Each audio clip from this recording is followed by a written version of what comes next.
दोस्तों, वीडियो को स्टार्ट करने से पहले मेरी आपसे एक रिक्वेस्ट है। इस चैनल को ग्रो करने के लिए मुझे आपके सपोर्ट की बहुत जरूरत है, तो प्लीज इस चैनल को सब्सक्राइब करके मुझे सपोर्ट जरूर करना। Thank you.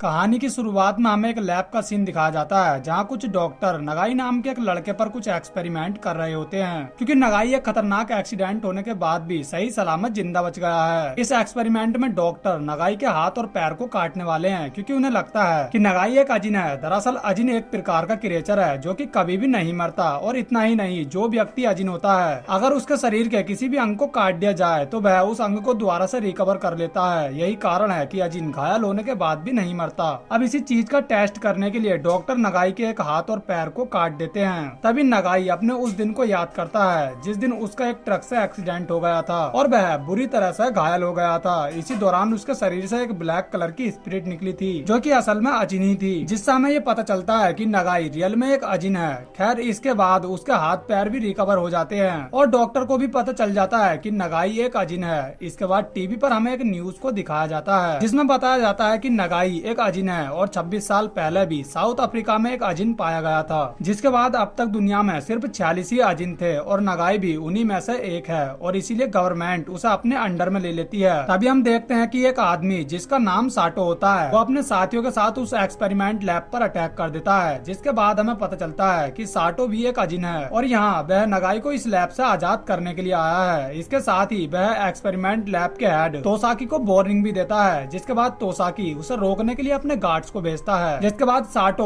उनसे फाइट करने लगता है और उन्हें एक एक करके बुरी तरह से मारने लगता है। इसी बीच एक गार्ड साटो पर ट्रैंक्विलाइजर से अटैक कर देता है और वह सीधा उसके हाथ पर जाकर लगता है, लेकिन इससे पहले कि साटो बेहोश हो पाता, वह अपने हाथ को ही काट कर अलग कर देता है और सभी गार्ड्स को मारने लगता है। फिर गार्ड ट्रैंक्विलाइजर से साटो के कंधे पर अटैक करता है, जिसके बाद साटो खुद को ही शूट कर देता है। अब इन लोगों को लगता है कि साटो मर गया है, लेकिन तभी वह जिंदा हो जाता है, जिसके बाद उसका कटा हुआ हाथ भी दोबारा से रिकवर हो जाता है, क्योंकि साटो एक अजिन है जिसे कोई भी नहीं मार सकता। इसके बाद साटो वहाँ मौजूद सभी लोगों को मार देता है और सीधा नगाई के पास जाता है। इसके बाद वह नगाई को बताता है कि वह उसे यहाँ से आजाद करने के लिए आया है, लेकिन नगाई साटो के बारे में अभी कुछ नहीं जानता था, लेकिन फिर भी वह उसके साथ जाने को तैयार हो जाता है। अब उस लैब के कुछ डॉक्टर साटो से बहुत ज्यादा डर रहे होते हैं। तभी साटो नगाई को एक गन देता है और नगाई से कहता है कि इन लोगों ने तुम पर बहुत ज्यादा जुर्म किए हैं, इसीलिए तुम इन लोगों को मार दो। लेकिन नगाई उन्हें मारना नहीं चाहता है, इसीलिए वह साटो को शूट करके उन लोगों को वहाँ से लेकर भागने लगता है, लेकिन साटो अभी भी उनका पीछा कर रहा था और वह नगाई के साथ वाले लोगों को मार देता है। इसी दौरान उसकी बॉडी से एक स्पिरिट बाहर आती है, जो कि असल में अजिन ही थी। फिर साटो अपने अजिन को नगाई को मारने का ऑर्डर देता है, जिसके बाद वह स्पिरिट उसे मारने के लिए आगे बढ़ती है। इसी दौरान नगाई के अंदर का अजिन भी बाहर आ जाता है, जिसके बाद इन दोनों स्पिरिट के बीच एक खतरनाक फाइट होना शुरू हो जाती है, जिसे देख नगाई भी बहुत ज्यादा हैरान हो जाता है। इसी बीच मौका देखकर नगाई वहाँ से भागने की कोशिश करता है। तभी हम देखते हैं कि इन दोनों अजिन की खबर वहाँ के लोगों में भी तेजी से फैल चुकी है, जिसके बाद मीडिया भी वहाँ पहुँच जाती है। लेकिन इधर नगाई साटो से अपनी जान बचाता है और किसी तरह वहाँ से भाग जाता है। फिर साटो अपने एक साथी तनाका को व्हील चेयर पर बैठाकर उसे मीडिया के सामने लेकर आता है और मीडिया को बताता है कि किस तरह गवर्नमेंट अजिन पर एक्सपेरिमेंट करके उन पर अत्याचार कर रही है। दरअसल साटो भी एक अजिन है और उसने पहले भी तनाका को गवर्नमेंट के चंगुल से छुड़ाया था और यहाँ वो नगाई को छुड़ाने के लिए आया था। इसके साथ ही वह मीडिया को एक वीडियो क्लिप दिखाता है, जिसमें दिखाया जाता है कि किस तरह लैब के डॉक्टर्स तनाका को बुरी तरह टॉर्चर करके उस पर एक्सपेरिमेंट कर रहे थे। खैर, इसके बाद साटो गवर्नमेंट के सामने अपनी मांग रखता है और उनसे कहता है कि अजिन भी एक इंसान है, इसीलिए उन पर अत्याचार बंद करो, और सरकार से उसकी रिक्वेस्ट है कि वह सभी अजिन को रहने के लिए एक शहर दें। इसके बाद हमें नगाई को दिखाया जाता है, जो कि एक जंगल से होता हुआ एक दूसरी जगह आ जाता है, जहाँ उसे एक ओल्ड लेडी मिलती है, जो उसे अपने साथ अपने घर लेकर जाती है और उसे खाने पीने के लिए कुछ सामान देती है। उधर साटो अपने एक साथी तनाका को नगाई की सिस्टर को मारने के लिए हॉस्पिटल भेजता है, क्योंकि हॉस्पिटल में उसकी सिस्टर का इलाज चल रहा होता है, और वो ऐसा इसीलिए करता है क्योंकि उसे लगता है कि उसकी सिस्टर को बचाने के लिए उसका भाई नगाई वहाँ जरूर आएगा। वहीं हम हॉस्पिटल में नगाई की सिस्टर को देखते हैं, जिससे इजुमी नाम की एक लड़की नगाई के बारे में पूछ रही होती है, जिसे लैब के हेड तोसाकी ने भेजा होता है। तभी हम देखते हैं कि एक स्पिरिट इजुमी को बुरी तरह से मार देती है, जिससे साटो का एक साथी तनाका बाहर से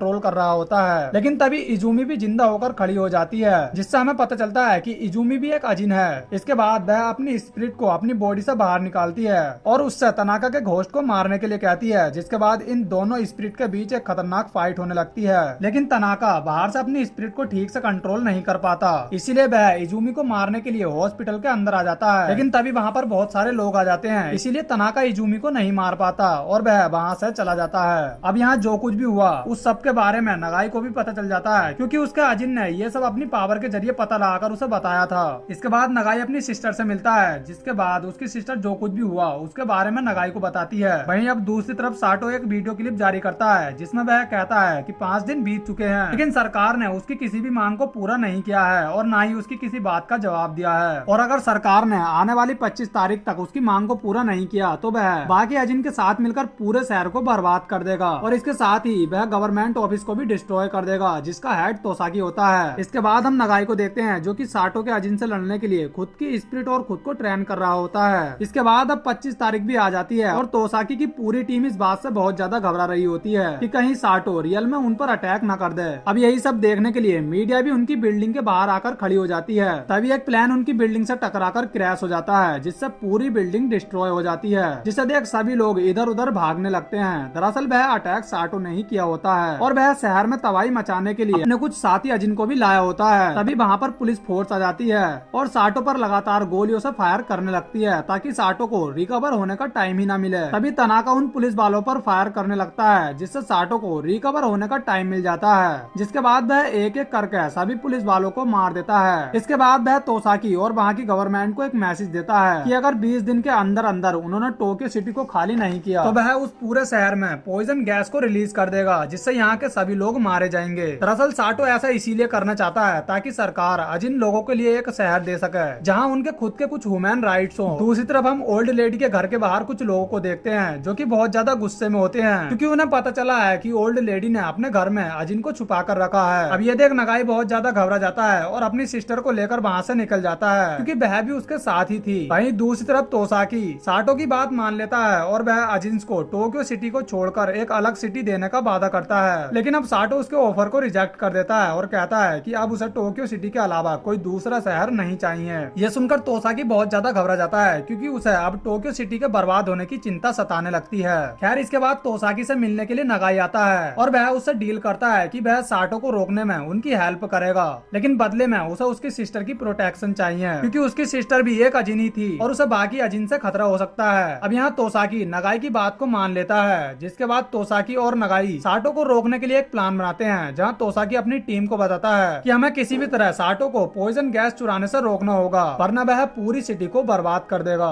वहीं दूसरी तरफ साटो अपने लोगों के साथ मिलकर पॉइजन गैस चुराने का प्लान बना रहा होता है, जिसे वह सिटी में रिलीज करेगा। इसके साथ ही वह बाकी अजिन्स को बताता है कि वह इंसानों से इतनी नफरत क्यों करता है। वो उन्हें बताता है कि कुछ टाइम पहले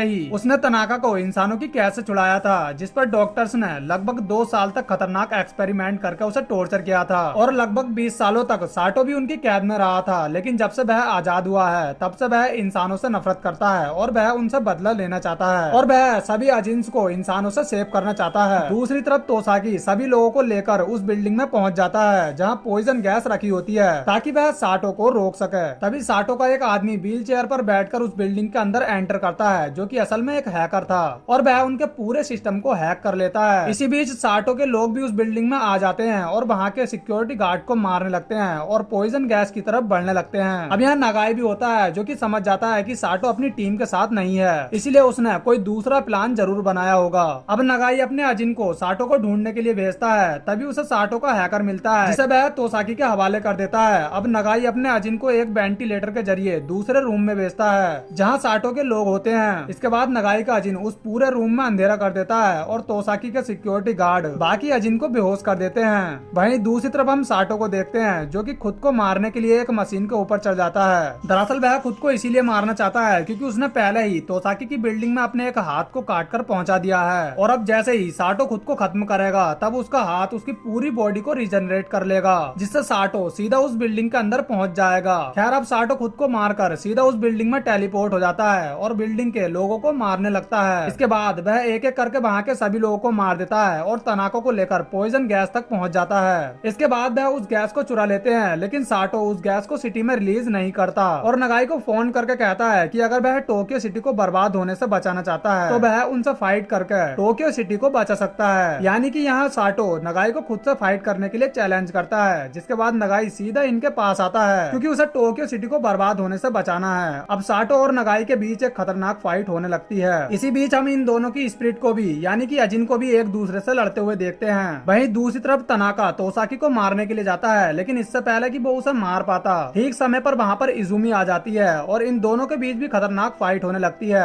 और इनके अजिन भी एक दूसरे को मारने लगते हैं। वहीं दूसरी तरफ साटो और नगाई भी एक दूसरे से लड़ रहे होते हैं। हालांकि नगाई ने खुद के अजिन को तो साटो से लड़ने के लिए बहुत अच्छे से ट्रेन किया होता है, लेकिन फिर भी ये दोनों मिलकर भी साटो का सामना ठीक से नहीं कर पाते। अब नगाई साटो को बेहोश करने के लिए उस पर टैगबिलाइजर से अटैक करता है, जिस दौरान नगाई का एक हाथ कटकर दूर गिर जाता है, लेकिन कैसे भी करके वह साटो को बेहोश कर ही देता है। लेकिन तभी हम देखते हैं कि साटो का अजिन बेहोश नहीं हुआ है, जिसके बाद साटो भी उठकर खड़ा हो जाता है। ये देख नगाई उसे गन से शूट करने की कोशिश करता है, लेकिन उसकी गन की बुलेट भी खत्म हो चुकी होती है, जिस वजह से वह साटो को नहीं मार पाता। अब साटो नगाई को मारने के लिए आगे बढ़ता है और वो उसे मारने ही वाला होता है, तभी वहाँ पर स्पेशल फोर्स आकर इन दोनों पर एक केमिकल से फायर करती है, जिसके बाद ये दोनों बर्फ की तरह जम जाते हैं। अब स्पेशल फोर्स इन दोनों को पूरी तरह से मारने के लिए इनके शरीर के टुकड़े टुकड़े कर देती है, जिससे ये दोनों कभी भी रिकवर ना हो सके और फाइनली दोनों अजिन मारे जाते हैं। अब टोक्यो सिटी को भी किसी से कोई खतरा नहीं था। इस बात से तोसाकी और इजुमी भी बहुत ज्यादा खुश होते हैं, लेकिन कहीं ना कहीं तोसाकी यहाँ थोड़ा उदास होता है क्योंकि उसने साटो के साथ साथ एक अच्छे अजिन नगाई को भी मरवा दिया है। तभी हम देखते हैं कि साटो और नगाई के फाइट के दौरान नगाई का जो हाथ कटकर नीचे गिरा था, उसी हाथ के जरिए नगाई दोबारा से रिकवर हो जाता है, यानी कि जिंदा हो जाता है और तोसाकी की बिल्डिंग से कूदकर बाहर की ओर भागने लगता है। और इसी के साथ ये मूवी यहीं पर एंड हो जाती है।